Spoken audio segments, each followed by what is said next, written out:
प्रभु यीशु मसीह के मधुर और मीठे नाम से आप सब लोगों को जय मसीह की। अ, प्रभु की दया से सब लोग खुश होंगे और मैं प्रभु का धन्यवाद करता हूँ कि आज फिर से आपके सम्मुख मुझे आने दिया। मेरे प्यारे भाइयों और बहनों, आज मैं एक वचन आपके सामने रखने जा रहा हूँ प्रभु यीशु मसीह के नाम से। ये वचन बेसिकली हमें 3 चीज़ों के ऊपर एजुकेट करता है। जैसे मैं बात कर रहा हूँ शारीरिक अभिलाषा की बात, या बात कर रहा हूँ आँखों की अभिलाषा की बात, या बात कर रहा हूँ घमंड की। दोस्तों, ये 3 चीज़ें ऐसी हैं, ये 3 एक्टिविटीज़ ऐसी हैं जिसमें हर इंसान जो बहुत ईज़िली भरमाया जाता है, बहुत ईज़िली शैतान उसको इस तीनों वजह की वजह से बहुत ही गहरे पाप में धकेल देता है दोस्तों। तो मैं ये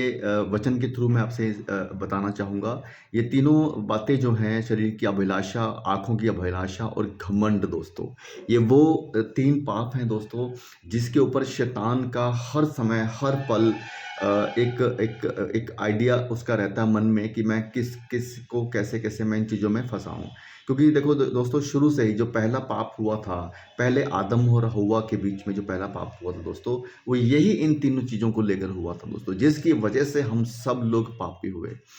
क्योंकि देखो, आपने पढ़ा होगा दोस्तों, उत्पत्ति 3 का जो अध्याय है दोस्तों, उसमें जब अदन की वाटिका पे जब उस सांप ने, उस इब्लीस ने सांप के भेष में आकर हव्वा को एक फल खाने के लिए उसको बोला कि तुम इस फल को खाओ, तो वो आपको, मतलब कोई भी आपको इस फल को खाने से जो है कुछ भी नहीं होगा। जैसे कि परमेश्वर ने उनको हुक्म दिया था कि ये फल मत खाना, नहीं तो आप अंधे हो जाओगे। लेकिन उसने आके उनको जो है शरीर की अभिलाषा में उनको डाल दिया कि नहीं, ये एक फल जो है बहुत अगर आप इस फल को खाओगे तो कुछ भी नहीं होगा। क्योंकि जो फल खाने, क्योंकि जो 3 चीज़ें मैं आपको बताने जा रहा हूँ, को फल खाने के लिए अच्छा था।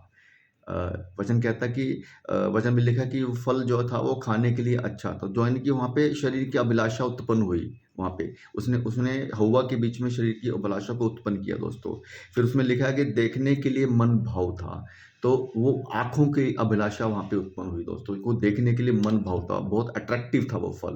राइट दोस्तों। तो थर्ड उसमें लिखा है कि बुद्धि देने के लिए चाहने योग्य था। तो ये जो बुद्धि है दोस्तों, जब हमारे अंदर बुद्धि आती है दोस्तों, तो बुद्धि एक घमंड पैदा करती है। तो अल्टीमेटली ये जो बुद्धि देने के लिए चाहने योग्य था, बुद्धि के लिए देने के लिए चाहने योग्य था, मतलब कि उसमें उसके अंदर एक घमंड पैदा उसने, शैतान ने डालने की कोशिश की। तो इस फल को खाते ये तीनों जो पाप हैं, जो घोर पाप हैं, जो खतरनाक पाप हैं, हव्वा और जो है पहले आदम के थ्रू हमारे जीवन में आए। दोस्तों, ये 3 मेन जो चीज़ें हैं मैं आपको बताना चाहता हूँ कि शरीर की अभिलाषा, आँखों की अभिलाषा और घमंड, ये तीनों ही ऐसे पाप हैं जो शैतान बार-बार हमारे जीवन में, आपके जीवन में लेके आता है दोस्तों। तो हमें इन चीज़ों के ऊपर बहुत ही गहराई के साथ इन चीज़ों को समझना होगा दोस्तों। और एक साथ में एक और मैं आपको कॉन्टेक्स्ट देता हूँ इसके अंदर। आपको याद होगा दोस्तों, मत्ती 4 अध्याय में जब यीशु मसीह 40 दिन और 40 रात के उपवास के बाद एक कमज़ोरी की हालत में थे दोस्तों, उस समय पे शैतान ने फिर आकर यीशु मसीह का परीक्षा लेनी चाहिए। क्योंकि पहले आदम जो उस टाइम पे परीक्षा हुई, अब दूसरा आदम जिसको हम बोलते हैं, बाइबल बताती है कि दूसरा आदम यीशु मसीह है। तो दूसरे आदम के पास भी वो आया, क्योंकि उसको पता था कि ये इसको भी मैं अगर पाप में गिराऊँगा, अगर मैं यीशु मसीह को भी इन तीनों पापों के अंदर गिराऊँगा, तो मैं उसके ऊपर विजय पा लूँगा दोस्तों। तो उसको पता था कि ये 40 दिन और 40 रात के उपवास के बाद अभी ये कमज़ोरी की हालत में है। तो यहाँ पे ये वचन हमें बता रहा है कि जब हम लोग उपवास के बाद आते हैं दोस्तों, या हम लोग कमज़ोरी की हालत में होते हैं दोस्तों, उपवास के बाद आदमी अल्टीमेटली कमज़ोर हो जाता है, या फिर हम वैसे भी कमज़ोर होते हैं। तो कमज़ोर जब इंसान होता है दोस्तों, तो वहाँ पे जो शैतान है वहाँ पे अटैक करता है दोस्तों। तो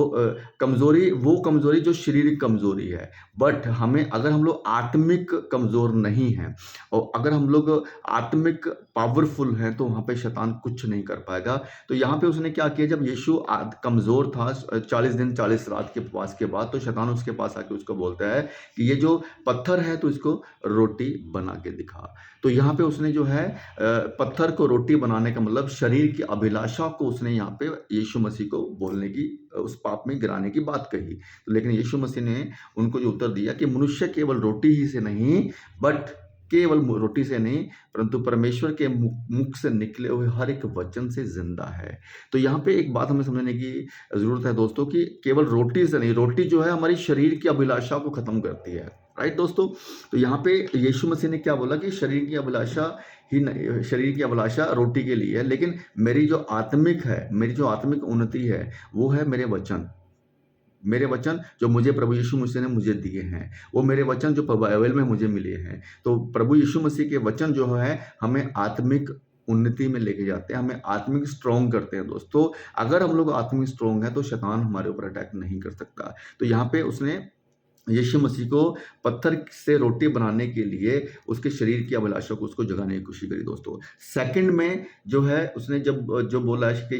जब शैतान उसको एक कंगूरे के ऊपर लेके चला गया कि अब तू यहाँ से अपने आप को नीचे गिरा दे, तो वहाँ पे जब उसने शैतान ने उसको नीचे गिराने की बात बोली, तो दोस्तों वहाँ पे जो है एक घमंड उसके अंदर पैदा करने की कोशिश करी उसने शैतान ने कि घमंड ये है कि अगर तू अपने आप को नीचे गिरा देगा, कि जैसे वचन में लिखा है कि अपना, मैं पढ़ना चाहूँगा यहाँ पे कि जब इब्लीस उस पवित्र नगर में ले गया और मंदिर के कुंगुरे पर खड़ा किया और उससे कहा, यदि तू परमेश्वर का पुत्र है तो अपने आप को नीचे गिरा दे, क्योंकि लिखा है कि वह तेरे विषय में अपने स्वर्गदूतों को आज्ञा देगा कि वह तुझे हाथों हाथ उठा लेंगे, कहीं ऐसा ना हो कि तेरे पाँव में पत्थर से ठेस लगे। तो यहाँ पे शैतान यीशु मसीह को एक घमंड के पाप में गिराने की कोशिश कर रहा है कि वो उसको पता है कि यीशु मसीह को कि जो वचन कहता है कि जो है शैतान जो कहने की कोशिश कर रहा है कि तुझे जो है स्वर्गदूत यहाँ पे बचा लेंगे, एक घमंड उसके अंदर पैदा करने की कोशिश कर रहा है शैतान। लेकिन यीशु ने उससे क्या कहा? यीशु ने उससे कहा कि तू प्रभु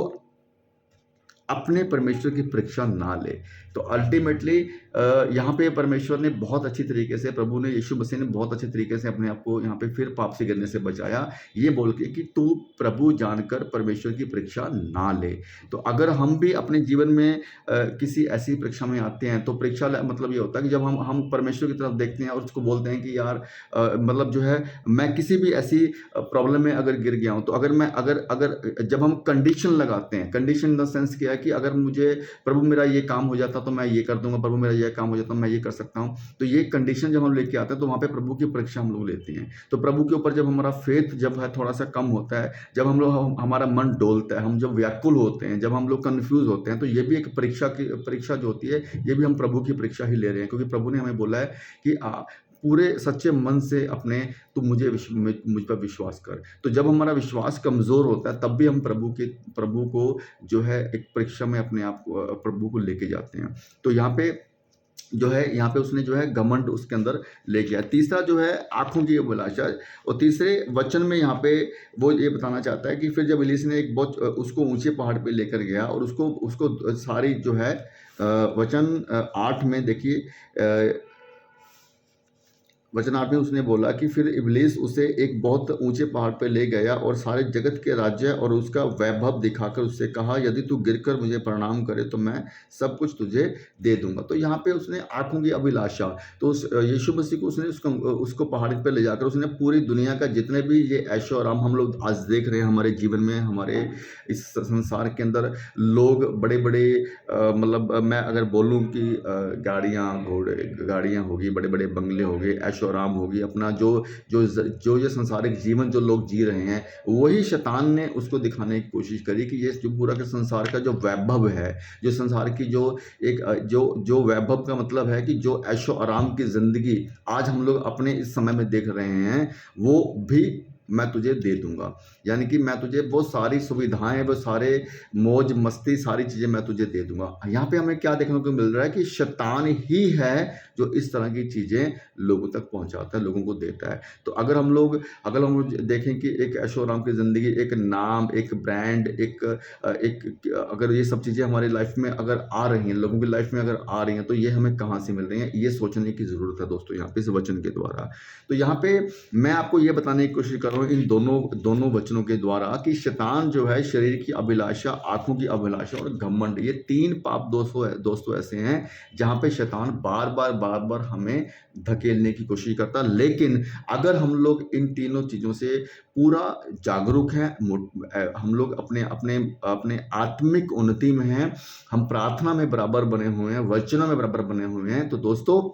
हम इन तीनों पापों से बचे रहेंगे। और एक बात मैं ये बताना चाहूँगा दोस्तों कि हमें जो है खरी शिक्षा, जो सच्ची और खरी शिक्षा को ही हमें लेना है। आज हम देख रहे हैं बहुत सारी चीज़ें अभी ये जो कुछ टाइम चल रहा है, कुछ ऐसी चीज़ें चल रही हैं जहाँ पे कुछ ऐसे भरमाए हुए लोग हैं, कुछ ऐसे भविष्यवक्ता हैं जो इस तरह की एक्टिविटीज़ अपने चर्चेस में कर रहे हैं। आप जानते हैं राइट कि जैसे अन्य भाषा का एक जो है, ये अन्य भाषा भी एक शैतान के द्वारा ही भरमाया हुआ जो है एक शरीर की अभिलाषा को पूरे करने वाला एक ये जो अन्य भाषा जो है उसने दी है। तो लोगों को ये लगता है कि अगर मैं इस शरीर के द्वारा, अगर मैं अपने इस ज़ुबान के द्वारा अगर मैं अन्य भाषा को बोलता हूँ तो मुझे आत्मिक उन्नति मुझे मिल रही है। तो ये बिल्कुल आउट ऑफ बाइबल है दोस्तों। ये बाइबल के खिलाफ है दोस्तों। इन चीज़ों को हमें ध्यान देना होगा। हमें खरी और सच्ची शिक्षा के ऊपर हमें चलना है। तो मैं यही चाहता हूँ कि आप लोग प्रभु के वचनों को, सच्चे और खरे वचनों को आप लें और केवल बाइबल को फॉलो करें। आप किसी ऐसे पास्टर को फॉलो ना करें जो अपने आप को रिप्रेजेंट आपके सामने कर रहा है। आप किसी ऐसी जो है मतलब ऐसी चर्च में आप अपने आप को